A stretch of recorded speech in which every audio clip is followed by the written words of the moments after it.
You are watching the Laguna Beach Experiments. This is the most recent show by Spellman Evans Downer. Over the last 3 weekends in August into early September of 2013, I've had a chance to visit Laguna Beach and dig in and experience some fun on the weekends, and most importantly, take my camera and take it out on the road and move with the experiments that I'm about to talk about. So think of this as a director's cut. We are watching the Reflex play the Duran Duran song, Girls on Film. My goal was to really work with the crowd. It's something I started when Jim Stearns asked me to really concentrate on doing crowd footage, the B-roll as we sometimes call it. People having fun at a concert, at a performance, at a festival. Not as easy as you might think. First of all, there's privacy issues and voyeuristic kinds of concerns and all the rest. One of the best things to do is just keep the camera moving. So don't stare. It's like what your mother told you. Don't stare at people. Just look, let it go by, watch things unfold. So that's what you're seeing. I'm shooting an unusual burst technique that I've developed over the last few years. I'm using a Canon 7D. One of the nice things about this camera is it shoots 8 frames a second in burst mode, and it's rapid burst mode.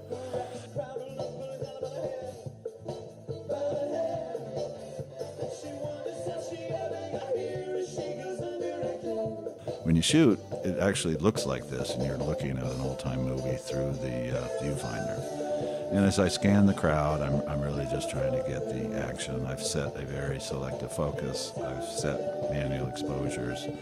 I let the action unfold. I let you look at the crowd and decide who you want to look at, who's interesting, what catches your eye. So I'm really letting all that happen. So that's part of the burst for performance.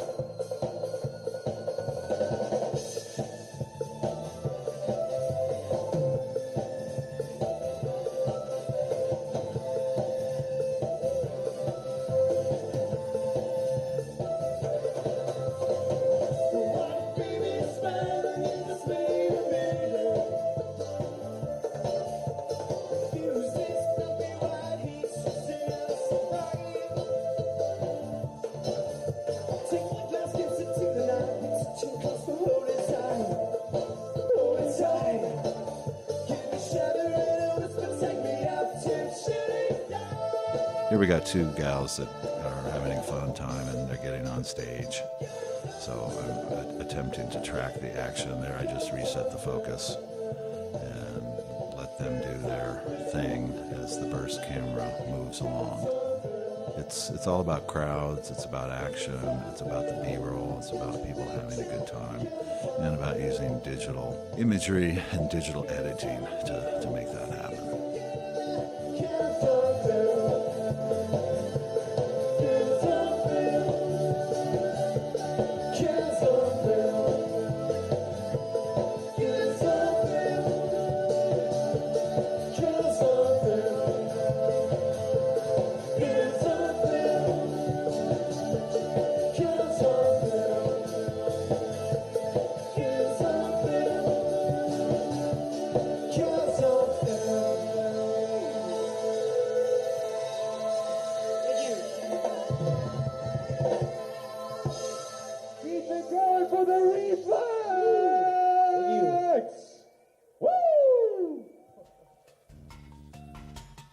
Okay. The next part of the experiments happens to be a trip to Victoria Beach. My cousin, who you can see right there, Van Kelsey, I've known him for years. He's lived in Orange County his whole life. I've been in and out of Orange County my whole life. I grew up in Pasadena, used to go down to Newport Beach all the time. Went to Balboa a lot, Balboa Island, down to Laguna Beach for years and years. It was really fun to go, and what I'm doing here is I'm really experimenting with my 360 technique. I've been very interested in how these images unfold, and I've changed my opinion about a major historical photographer by the name of Gary Winogrand. I'm lucky I get to teach history of photography at Copper Mountain College. And in the 60s and 70s, Gary Winogrand was touted as one of the best street photographers by John Zarkowski at the Museum of Modern Art. He took some very interesting pictures, no doubt about it, but his claim to fame always seemed to rub me the wrong way. The line was something about, I take pictures to see what pictures look like. He had an early auto advance. He went out into crowds. He shot fairly randomly, fairly quickly, knowing that sooner or later he'd probably get a kind of an interesting shot. That seemed a bit of a cheap shot to me. But I've changed my opinion, because now what I'm doing is I'm doing 360s. I'm literally wrapping around a view. They're usually somewhere between 12 to 15 pictures to make the 360. And as I do it, I'm not entirely sure what it's going to look like. If anything, I've been sort of reverse engineering from the software stitching what happens, watching what happens, and learning to manipulate it to create these, what I think are quite unusual compositions. Part of my trick here is the lens. I'm using an extremely wide rectilinear corrected lens. And I'm also bending the time. If you look closely, you'll see multiple pictures of the same person still in frame with all the architecture and the landscape fitting back together. So I'm bending the time. I'm certainly bending the space.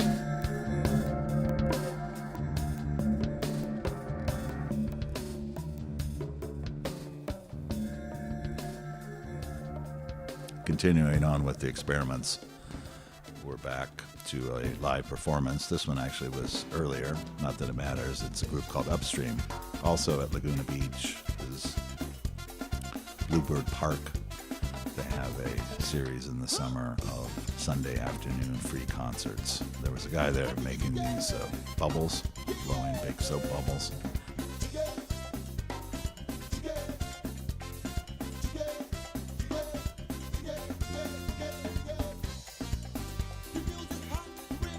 Doing my 8 frames a second burst technique, and then laying on the B-roll, people having fun, back to some of the things I said in the first part of the experiments, using crowd footage as the basis of the show.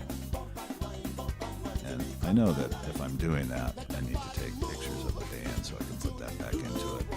I actually spend a lot of time as a director of photography with multi-camera crews. I often have a 4-camera shoot. I often am recording the music. So this was a bit of a busman's holiday, to be able to go in there and just have fun, just to shoot, just by myself, not have to worry about other people, not have to worry about recording the sound. And then I collage it and montage it back into this multimedia show. I'm trying to get kind of a film look and create some excitement and some bursting motion. I'm really working with the motion and the old-fashioned stuttery, rhythmic, if you will, 8 frames a second style burst shooting. So here we are. This is a group called Upstream, and they're playing Conga Line.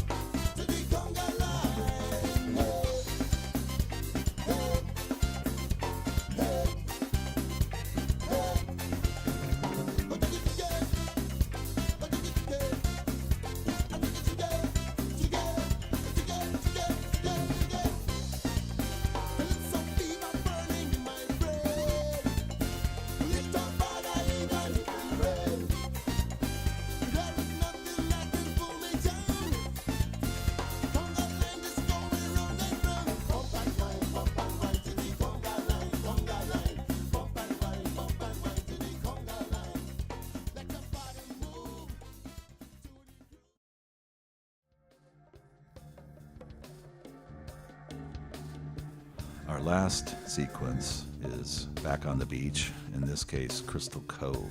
Now, I hadn't been to Crystal Cove for years. In the last 10 years, evidently, the private enclave was bought out by the state, and it was turned back into a state beach. It's a pretty neat place.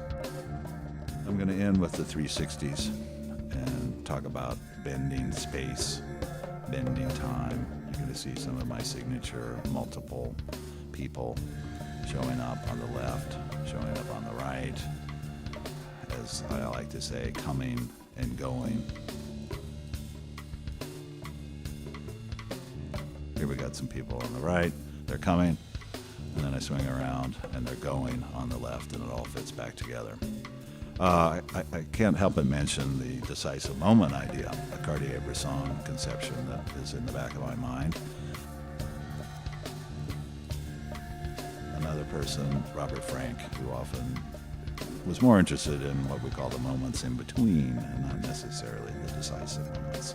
So if you take all those influences, throw them together, do these photo merges, bend the space, bend the time, add your own soundtrack. That's what we're listening to here. One thing leads to another. 2013, you have the state of the experiments of Spellman Evans Downer, Turquoise MultiMedia,